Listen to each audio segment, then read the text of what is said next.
Hello everyone, welcome to Data Entry's Heman Chong in conversation with Selene Yap, a program for SAM exhibition Wikicliki, collecting habits on an earth filled with smartphones.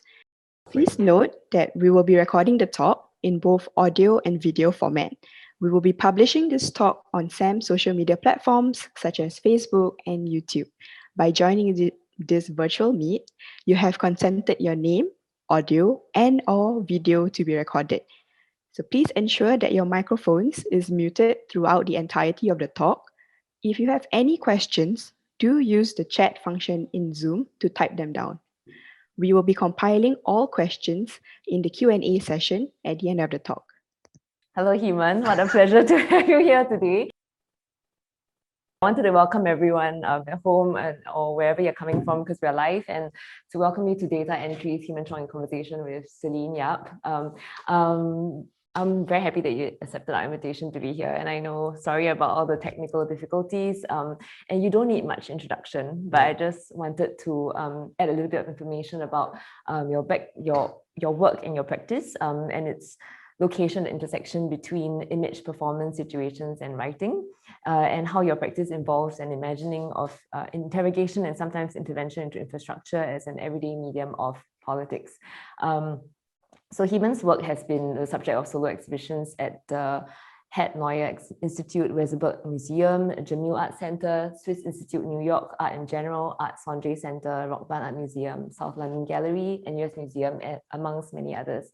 And you are also the co-director and founder of, with Renee, of the Library of Unread Books, a library made up of donated books previously unread by their owners. So today we have Heman here because one of his works is currently showing at the Wikicliki exhibition that's taking place now at National Gallery, and the title of the work is Everything Wikipedia. So we'll be talking about that slightly later on, but we had a preparatory discussion last week already, and I think maybe we can start off from there, because that's how we've kind of prepared for this talk. And you, at that point of time, we were talking about a choice of approaching the data collection from several forms in your practice. And the two that we identified were photography and performance, right? Already in your biography, we kind of see these slippages between the different forms. And I think that's something that we'll focus on today.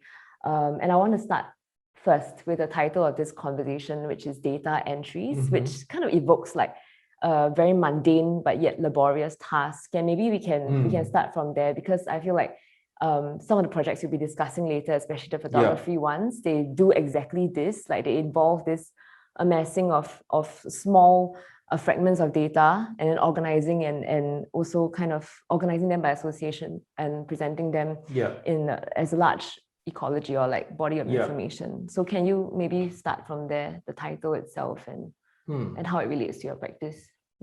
Thanks very much, Selene. It's a very good question, and perhaps I'd like to start by talking about, like the fact that actually, for me, all forms of art making is a form of documentation. Whether it's good art or bad art is another topic to be discussed, but every trace that you leave, every trail that you make, every mark that you sort of inscribe is a way of documenting how we live at a certain point of time and how that living makes sense to us as a species, but also as part of the ecology that we live in. So I've often thought of art making, the process of art making, as one that is extremely mundane, simply because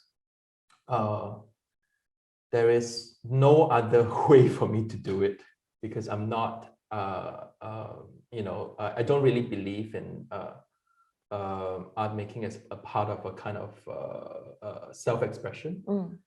A lot of my works are created out of engaging and interfacing with different systems. So it's really about finding a way to do something rather than expressing who I am. Okay, yeah. So I do see myself as like the meme with the cat at the laptop, like constantly like fucking whacking away at the keyboard. just to like do something, and it's really in this repetition that a lot of my work is being produced. Yeah. Okay. Yeah, I mean, as in, I think that's something that we discussed previously as well, and the idea of the mundane, right? I think then that's where we also move on to the photography projects. Maybe we go down here. I don't know how to do it. No worries. I think here we'll just click. Yeah. And I think we can start off with the first set of works that we were looking at as well, which is 𝘞𝘪𝘬𝘪𝘐. Do we share screen now? Yes. Is it really shared? Yeah, it's currently being shared. Okay. And I want to also just kind of think about the idea of the snapshot as something that was raised as whatever was within 𝘞𝘪𝘬𝘪𝘐. Yeah. That was like a very specific gesture that you had taken up when you were working on this project. And there's something about that like the snapshot is actually something that is very transitory, but at the same time also slightly mundane, I guess, because you're just kind of taking photos everywhere, and there's a certain randomness that's being suggested, but at the same time you've given this idea of the snapshot a certain kind of vividness and relevance, and taken it and made it your own and steered it into like your own practice. So maybe you can kind of share with us also the concept of the work, how the idea came about, and how this snapshot thing is also a gesture that features quite largely in your practice. I often use very simple means to make my work, because I find it impossible to work with anyone else. So filmmaking is out of the question, because you have to work with a whole team of people. What else? I don't know, like public art installations, worse, because you need a whole army to do it. So a lot of my projects is actually confined to what I can make with my own hands. My relationship with photography is really to find the cheapest way of making a photograph and to make it. So I've never owned like a DSLR camera in my life. I've never had a camera where the lens is detachable from the body, So it's always a camera that's like literally I won't say the cheapest, but the most accessible. And I don't mean Leicas. I've never bought a fucking Leica in my life. What I'm trying to say is that because of this chosen way of capturing images, I cannot think of photography as fine art photography. We spoke about that. Because it's, number one, it's fucking boring for me. Number two, it's the resolution. I don't want to deal with resolution. Does that make sense? I don't want to deal with fidelity and like things like this, quality. And I often feel that what is more important is really about the grain of the image, what the image is actually trying to communicate, rather than thinking about the sort of like technical backgrounds behind the image. So 𝘞𝘪𝘬𝘪𝘐 is a very important project to me, because it was made 20 years ago. Yes, I'm old. And it's essentially, I'll show you, it's like essentially a series of postcards that's made into a shop. And there are 550 postcards in total, and there are images that are photographed by a very simple snapshot, like snappy compact camera. But because it was made in the year 2000, so it wasn't a digital camera, it was a 35mm camera. Not because I have a fetish for film, but it was just that time it was like before digital photography. So I have no fetish for material at all. So what I'm trying to say is that I've taken the images and I made them into postcards, and then they are just sold for like $1. Or like if it's shown in Europe, it's like €1. If it's shown in the States, it's like $1. You know what I mean? So like the $1 for me is just a very simple way of like stopping people from taking 500 postcards. It's just to say like, okay, because there's a monetary exchange, I need to like think about which postcards I want to buy. So it's a way of forcing them to like make a decision about which images mean something to them, based on their monetary access, whatever. Mm. So it's really a kind of a work where I feel like the end product of the work, the best end product for the work for me is to see this postcard on someone's fridge with a magnet. Right. So it really is about developing a kind of access point that is very, very low to have the work. Right. To distribute it in a certain way. To distribute it in a way that is the furthest away from like fine art photography or expensive photography. Yeah. So that, you know, like almost anyone who visits the work can take a part of the work for a very low price.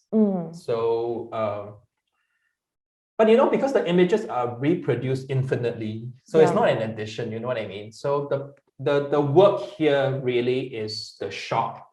Yeah. And that the combination of the shop, the postcards, the buying of the postcard, all sort of constitute the work. So it's also very engaging in a way that you would, you know, it's similar to going to a supermarket, I guess. You're also like choosing things. So again, I feel like I'm always falling back on like very simple ways of distributing my work. So there's no grand gesture. It's really very similar to just buying groceries or whatever, buying something that, you know, that you feel for, let's say, or you have a sort of affinity towards. Yeah. I think maybe I just wanted to jump in quickly to ask and to point out the fact that you were saying that photography for you has never been about fine art photography, right? And it's not about the quality in that sense. But we also spoke about how it's about the surface of the object. So again, I think then I wanted to ask you a little bit more about the postcard as postcard illustration as how this work circulates. And then after that, we will also talk about calendars also. So both are like, the surface of objects is more important to you and how that functions. Like maybe you can share about how that also came about. Is it because of your background? And I think more or less everyone who knows my work or come into contact with my work will very quickly understand that so much of my work deals with like the surface of things and its appearance versus what it actually is. And I think it is very apparent now that there are this sort of parallel realities that's happening all the time. That something might look like something, but it actually is something else, let's say. So I think that's why the snapshot is interesting for me, because the snapshot is also like a way of note-taking. It's a way of being a witness to something that is very immediate and fleeting, and you know, it passes, that moment passes very quickly, as opposed to like, you know, like having to set up a camera and I'm gonna like think about how I'm gonna film it, you know. So it does have roots, let's say, in investigative journalism. But at the same time, I'm not an investigative journalist.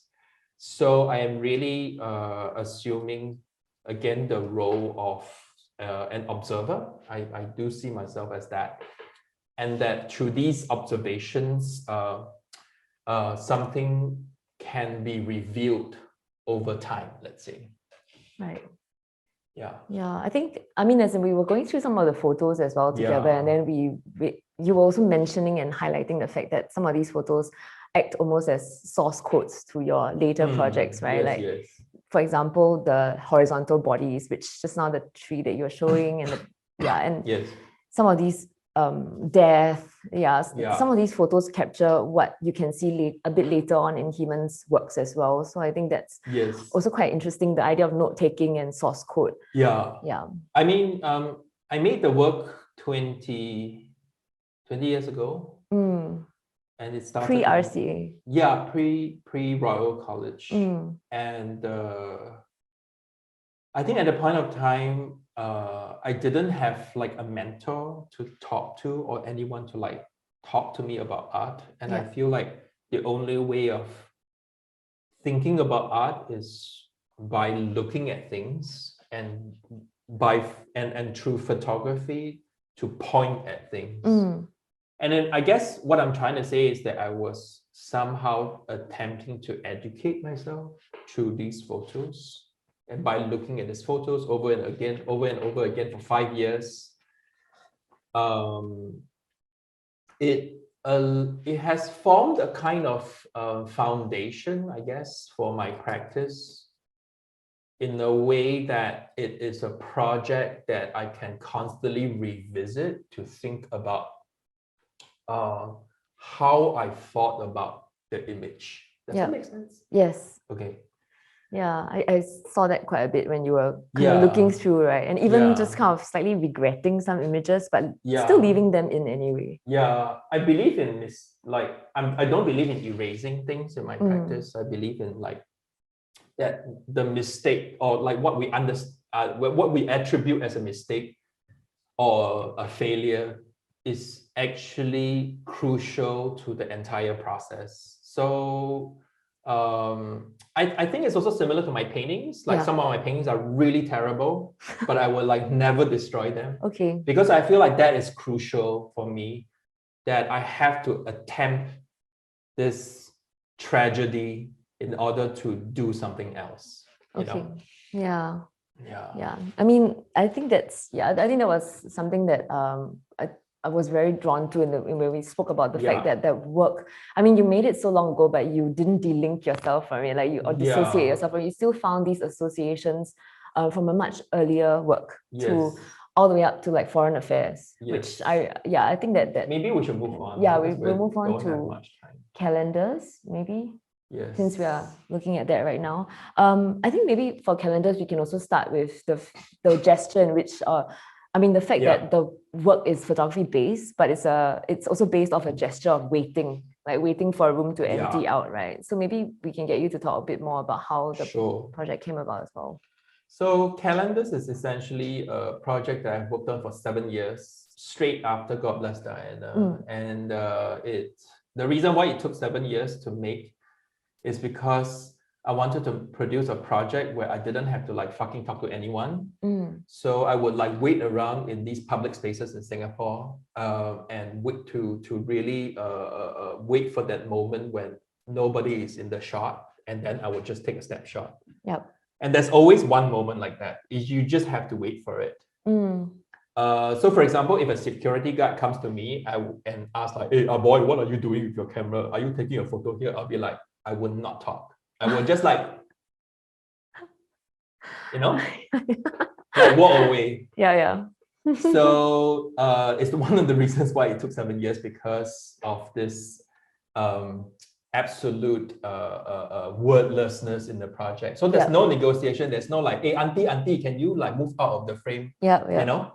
So what I'm trying to say is that it is for me a very important project, because it has grown with me over the years. You know, like in those 7 years, of course, I was also thinking about other projects, but it has been the kind of like base in which all the other projects grew from.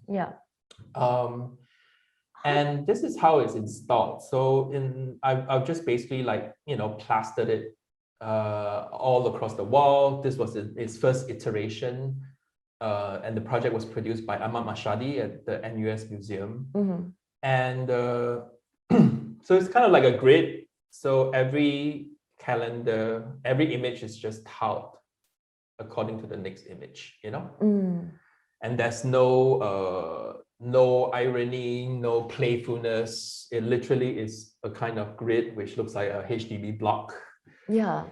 So but also looks like you were saying like a press check. It's like checking for things, I guess, to continuously interrogate the image via looking at it, via sort of like having it all placed out all in front of you.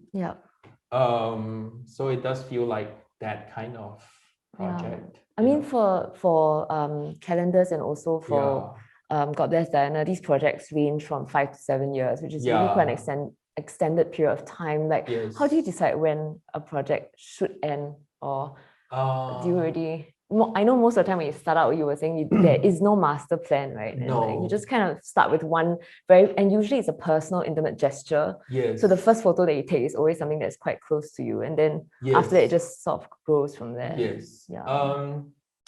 I'm not a fan of applying for grants at NAC because it really is a way of like killing the project, because you have to finish the project before you actually do it, because you have to tell them like exactly what you want to do, and you have to show what you're going to do. It's like a blueprint. Yes, yes. And I absolutely hate that. So I think it's a terrible way of making art, and I think it's a terrible way of having to come to terms with a practice. So I don't have a choice except to make art that costs nothing when I begin it. So I cannot form a team. I cannot buy an expensive camera. I cannot think about or production values or whatever. And I think our only way of making a mammoth project when you don't have that team or that resource is that you have to take time. So I'm using time to hedge my bets against the system. So calendars performs that role for me, where it's a very solitary journey. And one of my biggest references is the French filmmaker Chris Marker. Oh yeah. And basically, he really calls himself the singular filmmaker. And I think that's a very good reference point for me. Like, I don't need an expensive camera. I don't need a sound person. I don't need a business class tickets. Producer. And I can just like do it. I can hack it on my own. And I think the only way of doing that is time. Yeah. Like, for example, I edited every single image. On your own? On my own, like in Photoshop, like color correct, wow. crop, Okay. So like zero assistance, zero, context for production. And it's just how I choose to work outside of, like the practice of attempting to like complete the project as a plan, let's say. Yeah. So in that case, then it's the same for foreign affairs. I mean, if we were just to kind of look at the way in which the project originated, right? It really, I mean, I can totally imagine, because you travel quite a bit to install shows or to visit exhibitions. So in your traveling, you probably also started taking these embassy backdoors, right? And that's how they also started, as just a quite discrete practice, because I know you walk a lot as well. So again, I think it's interesting to see how the threads between these three photography works is that they all start off with a form of walking or like moving through spaces, and then eventually the photographs emerge from there. Yeah. So maybe we can talk about foreign affairs. I think the word emerge is a great word to use when you think about the things I do, because I mean, emerging is really a kind of action or kind of I lost that word. Process. A process. I guess a process where something that was once hidden is now revealed, right? And that it comes out of another body of things. And I think when you think about like the three projects, the postcards, the calendars, and now with the backdoors of embassies, they are essentially for me like one work to a certain extent, or like one corpus. Yes, one corpus, one body, because it all involves just me with a small camera walking around, taking a photograph without ever asking for permission. And like often questioned about why this photograph is being taken, because these photographs are often the act of photographing these things are sometimes often seen as transgressive, which is not, it's kind of weird. Anyway, foreign affairs is a series of backdoors of embassies around the world that I photographed. I photographed about 350 now. Wow. And I'm under strict orders by my lawyer to never reveal which backdoor belongs to which embassy in which city, because I don't want to go to Guantanamo. So the trick is also to stand on the street and to photograph the door, because you're not on their property. Okay. So the perspective in which you're photographing it yes, has it's to always like be flat strictly on. okay. Yeah. So these are the three that are collected by the Singapore Art Museum. Yes. There is a reason why they are these three, but I cannot tell you why. Okay. Sorry guys, not being revealed here. But that's good to know. That Only Jun Yap knows why. Okay, and, okay. I will we have ask. agreed that it's never to be spoken of. Sure.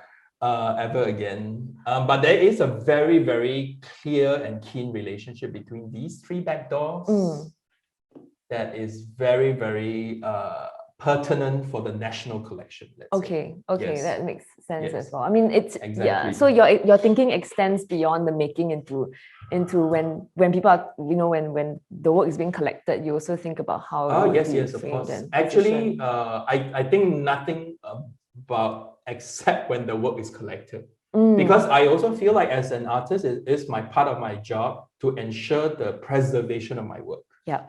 And no one else is going to do it for me. I will not trust anyone to do it except to do it myself. Okay. So from minute one, I'm often thinking about how a work will live on. And when I say preserved, I don't mean like I'm an asshole. I only want to have my work in museum collections.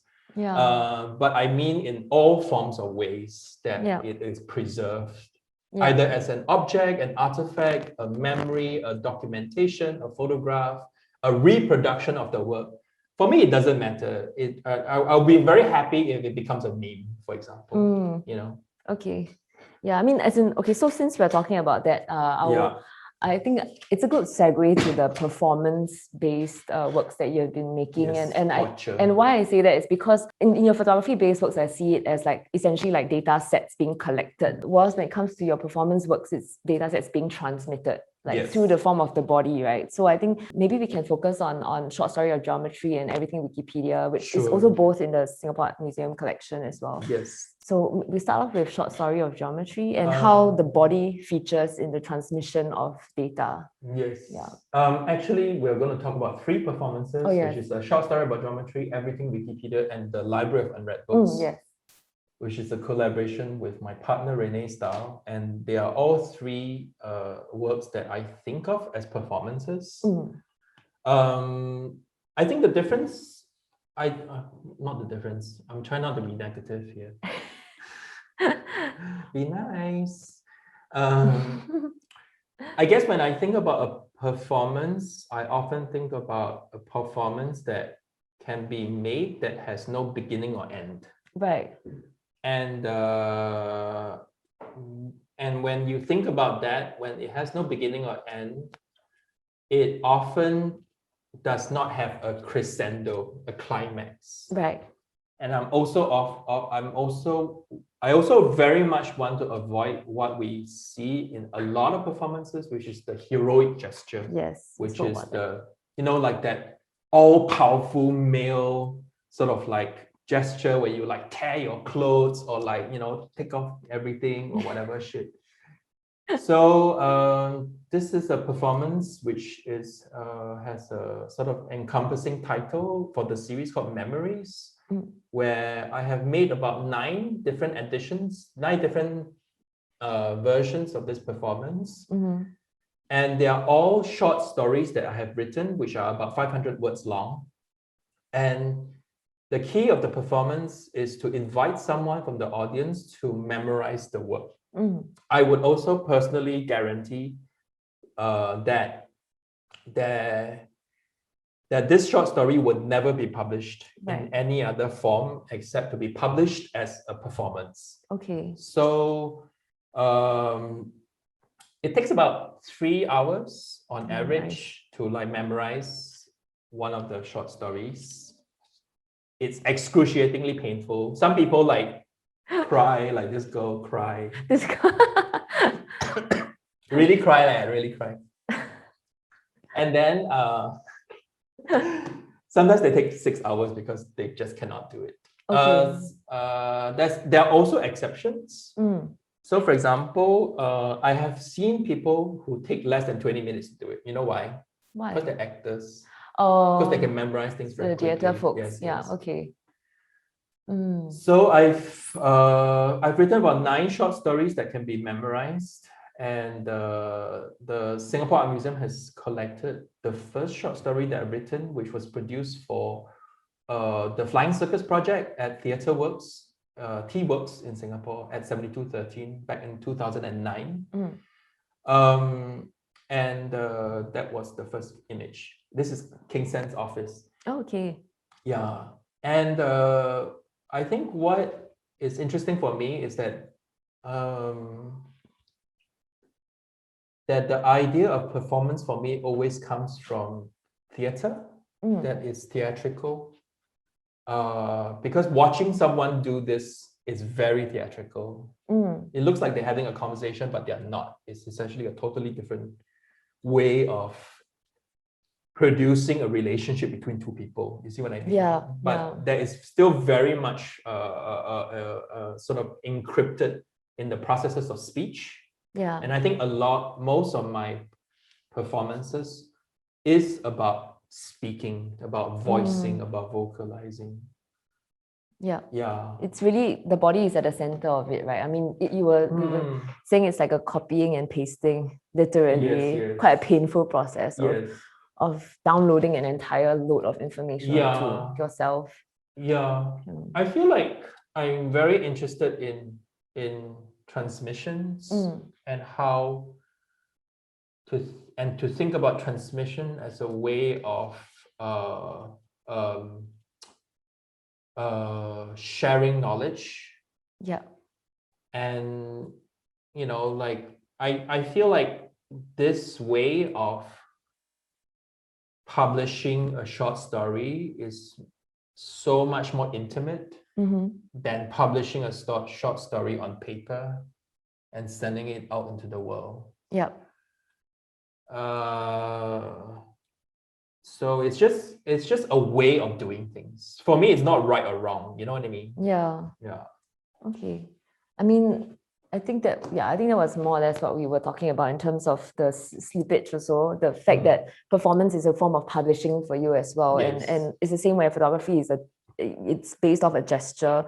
I think maybe we can also talk about everything Wikipedia as that kind of, there's a certain kind of monstrosity in the information transmission, whereby you were mentioning about how essentially whatever gets uploaded online is real life, right? Like all the real life information gets uploaded onto Wikipedia, and it's keyed in by all these like army of people who create these entries, and there are also an army of moderators involved. And then from there, what this work essentially does is that it is requiring a download of information by the performer, and then what the performer is essentially doing is like throwing back all the data back to everybody who's together in the same room as this performer. Yes. I think I'm often interested in how things crawl back from the digital world into the real world. Yeah.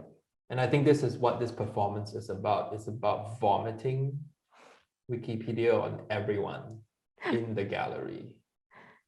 Yeah. And I mean, I like the word vomit very much because it's actually exactly what it is. Like they go to the page of the day and they just like read that, and then they go to a link of their choice, and then they read that, and then they go to the next link, and then they read that. So it's literally like regurgitating Wikipedia into the real world. Yeah.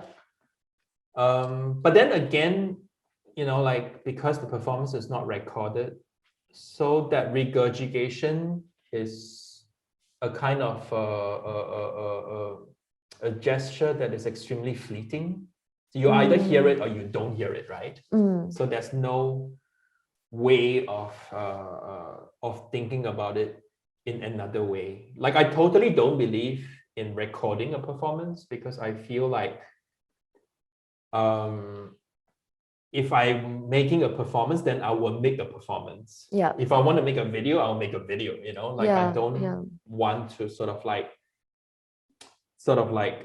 sublimate one thing into another, and then it becomes kind of weird, you know, like that sort of thing. Yeah. You mentioned that the performance is also a form of documentation in itself already, and maybe that's where I kind of return back to your earlier talking about the non-heroic gesture that exists in all your performances, and how almost all your performances take the place of like essentially talking, voicing, remembering. Like these are all very everyday gestures as well, and it is the same for Library of Unread Books, which I think, interestingly enough, it had never dawned upon me that it was also a performance. Yeah. Like you had categorized it as a performance work. And I have. Then maybe you can also share with the viewers also how or when that performance actually starts. Sure. For yourself. This is the Library of Unread Books. This is the photographs of it installed in Casco, working for the Commons in Utrecht. And the Library of Unread Books is essentially a library that is solely made up of books that were previously in someone's private collection. And that they must, first and foremost, I think the performance starts when they first and foremost must admit that they haven't read it. And I think that is the start of the performance. Like, oh, I didn't read this book. I will never read this book. I'm going to give it to Heman because I want to get rid of my baggage, you know? So people will like send us books that they don't want to read, basically, but they have on their shelves or whatever. Maybe it was like a gift they don't like, or like, you know, we had lots of like people who send us like advanced copies of books because they don't want to like review it. So mean, right? Okay. So it's really a kind of depository of things that of knowledge, sets of knowledge that people don't even want to like read or access. And I think a lot of this library really talks about the kind of access that we have of knowledge and how fortunate we are to be surrounded by all these, you know, things that we can learn, but actually nobody wants to. So for me it's performative simply because there's always a librarian in the book, and you can always donate a book to the librarian. And most of the time, like people in the space, like they talk to each other without, you know, like sort of me or Renee instigating that conversation. So I also regard like people talking in the library as a kind of performance, or like people hanging out. The interactions between like people who happen to be at the library at the same time. If you look at how it's designed, it's also very much designed as a stage, right? You have like these tables, and the fact that the books are on tables and not on shelves is because these stacks of books are constantly being shifted around. And I also think of this shifting around of books as a kind of performance in itself. And so there are all these different layers to it.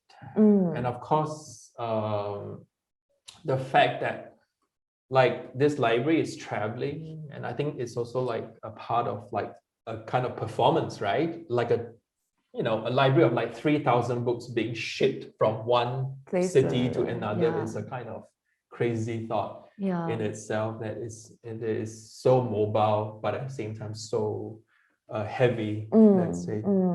I think at this point, I also wanted to point out that the stacks that you see, you know, the stacks of books here also kind of draw back draw back to like your stacks works, right? I think that was visually, I think that was something that you mentioned as well, that there's some sort of association. So again, the idea that all your works spill into each other. They do. And that there's a certain complexity in the way that your practice unfolds, and it's not just like a binary or a set of works that just has no association with each other. I mean, I think the easiest way to describe this is that I don't have a studio to go to, and I work at home. And I think also like work spills into life, spills back into work. So there are no borders between things for me. And that even if there was a border, this border is extremely porous. And that things move and spill and crawl and slip into different cracks and crevices. And in a way, I don't think about art and life as two separate things so much, and that one must strictly inform the other. Yeah. And I don't form these sort of like territories, you know. I think, I mean, are we okay with time? Yeah, I think we're okay with time. Yeah, Maybe we take some questions. Yeah, I have one last Oh, one. yeah, So sorry. maybe I will just to kind of round up what we've spoken about as well, because I found it really remarkable that how exactly right before this, we're talking about the way in which like your works are so porous and there are no boundaries and they spill into each other or they seep into each other. Yeah. But at the same time, there's this system that seems to be at the heart of your work. Oh, and the yeah. system is something that you've mentioned as driving all the projects that you have been working on. And yes, so in that sense, whereby even though they all take different manifestations and forms, they all have this singular system that you have set up and established so that it can, you know, like exist without you. It can exist as a set of instructions. Yes. So essentially, I see it almost as like a computer system where you have like inputs, outputs, processes, data. It's a program. It's a program, right? Yeah. So I was just thinking whether or not, I mean, in an age where, you know, everyone's just all going crazy about outputs, you know, like we want, what you've essentially done is to bring us back to the ontological condition of like production in contemporary art, and how like for yourself, the system is this thing that you've built up and established as a way of making. Yes. Yeah. I mean, I don't think what I'm doing is new at all. And I think that the writing of instructions and how work is a performance is transmitted through these instructions is something that's been done since the 60s. Yeah. For example, with wall drawings from 𝘊𝘰𝘭𝘏𝘏𝘓, they don't exactly exist in real time. It exists whenever you recreate the drawing via the instructions on the page.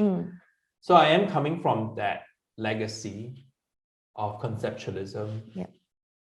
But I feel very strongly that, of course, I am attempting to evolve this conceptualism into something else altogether.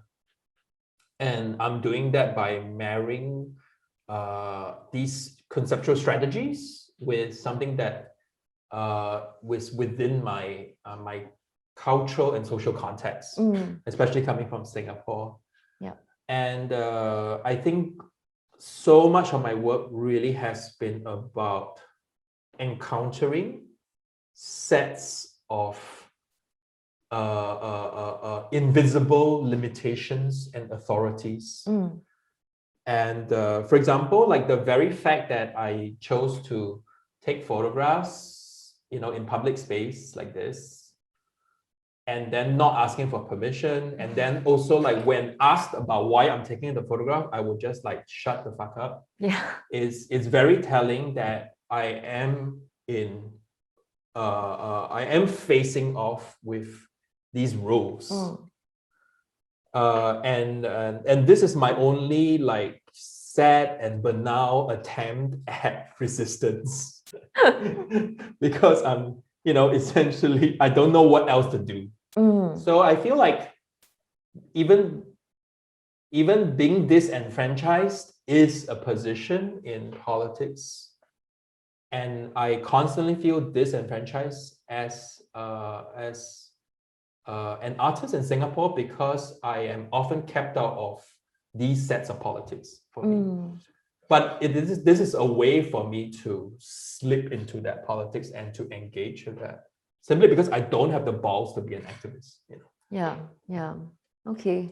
But I think that's quite a great way to end also, because it's just kind of reflecting back on like how you have positioned yourself within the society in which you live in. Maybe we can see if there are any questions. We have a question from Lily. Yeah. Hi, Selene. Lily. Yes. Hi, Heman.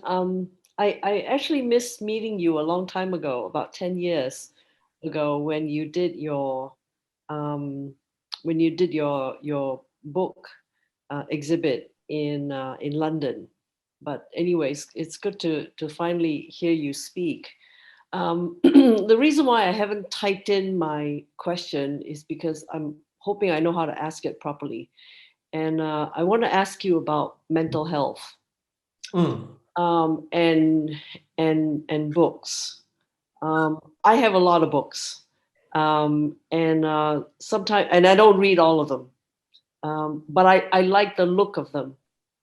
And so when I walk around my apartment, and I'm just gonna move it over here. You see this whole stack of books next to my bed, right? So this thing about feeling good and feeling okay because I've got all these books, somehow it gives me great comfort. And I just like to look at books. So I want to ask you a question about your everything that you've done. Is there somewhere in there embedded this notion of feeling okay or not okay, and about mental health, whether your own, or are you asking the audience to kind of do a self-check? You know, are you okay? I have a therapist, so I'm basically very keen on thinking about my mental health. I pay for it. It's like going to the dentist. So I think that it's important for everyone to think about their mental health, but they need to think about it outside of the fact that it's something like, oh, it's terrible. It's like a taboo to like think about your mental health. So for me, like having a therapist is like basically like having a dentist. You need to do it like all the time because it's something that is both a coping mechanism, but it's also like something that you need to like unearth within yourself in order to unearth those memories within yourself in order to think about your own identity. But I don't fetishize it. Like I don't essentially think about it as part of my practice that becomes a kind of a thing that I would, how should I say it, commodify.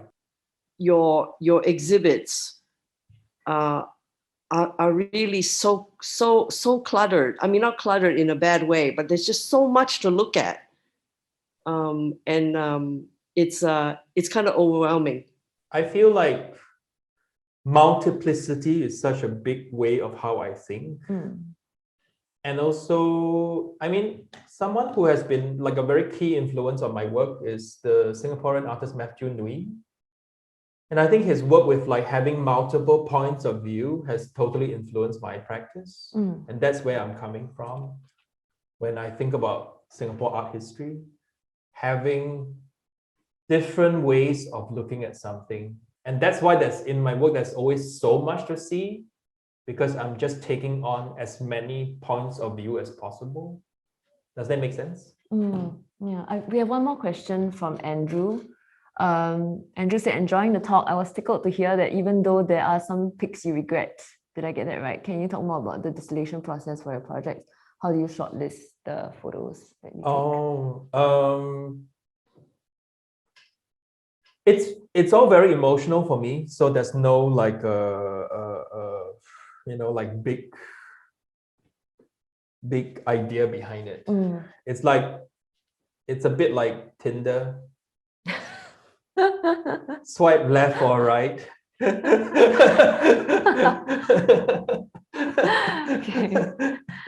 it's a process that you take as well. Yeah, I mean, for me, it's very emotional. Like I think also I also regard emotions as a way of thinking about the world, and I don't want to prioritize or privilege intellectualism as the only way of producing meaning in the world. Yeah.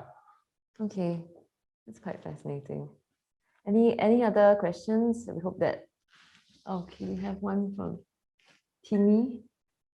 Hi, Heman. In calendars, when you choose not to speak to a security guard while taking photographs, do you think of that as performative? Yeah. There you have it as your answer.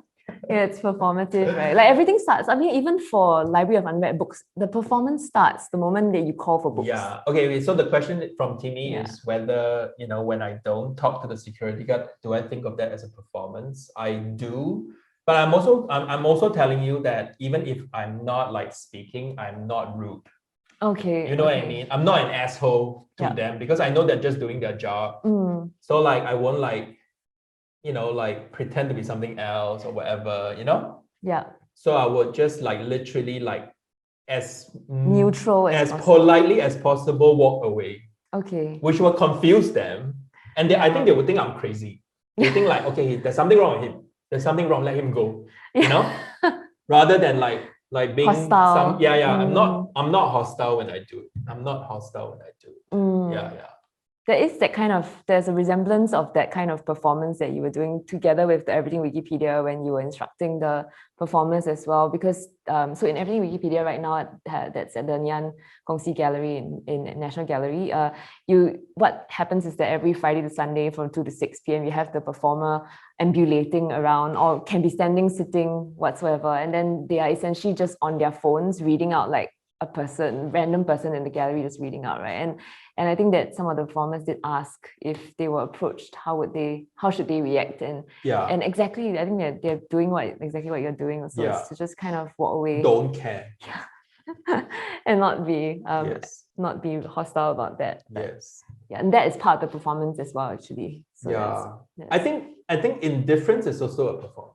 Generally, I tried to wrap up using that question about the system, because that was something that I think trying to draw back to the title of the talk, which is data entries, and really just thinking about these language that you use to describe your practice as well, and the idea in which like that you have established a certain kind of order in the way that you work, and how that almost functions like an autopilot, you know, like it really just goes on itself. So once you've established a system, you just run with it. I think that was how you described a lot of your projects as well. What did you guys think about this exhibition? What did you choose data as a starting point for this exhibition? You mean for in general? Yeah. I think mainly because that's something that we have also noticed artists working with, like in that sense. Data, it doesn't necessarily have to be like data sets in a computer digital sense. So for yourself, it's really, yours is more literal because you're talking about Wikipedia pages. For Debbie, same as well. But for someone like Barney, for example, sound, audio recordings, choral arrangements, these are all also forms of data that he had aggregated and accumulated through the years and ran it through like a patch, right? So I think that was something that we noticed that artists were working with, and that's why the process, and also at the same time, data warrants a certain kind of action to it. Like, it invites you to want to collect it, to organize it, to index it, or to kind of hoard it. Yeah, so I think that was why we wanted to also see how artists manage with the things that they have accumulated through the years, and how they present it. I think I'll just end there as well. It's just to let you know that the exhibition is happening until 11 July, and as I mentioned, the Everything Wikipedia will take place every Fridays to Sundays from 2 to 6 p.m. So please do catch the presentation when you're there. So thank you, everybody. I'll pass it on to Kai. Actually, Selene, there's one more question in the chat. Oh, okay. How do I submit unwanted books to Library of Unread, not Unwanted? Yeah, Unwanted and Unread lah. Hi Gaia, you can donate your books very soon, because apparently Sam has collected the work, and we will be thinking about having a presentation of the library soon. Yeah, Gaia, maybe you can get in touch with the you can also go to team. on Facebook, there's a Library of Unread Books Facebook page, and then you can like DM me, then I'll give you my address. Okay. Thank you. Thanks. Thanks everyone. Thank you. Thank you for your time. Thank you, Heman and Selene, and also for all of you for joining us in Data Entries. Heman Chong in conversation with Selene Yap. As Selene has mentioned, Wikicliki Collecting Habits on an Earth Field with Smartphones is now open in the National Gallery, Singapore. For more details, please visit our SAM website on the exhibition, and the link is also in the chat. So thank you and have a great day ahead.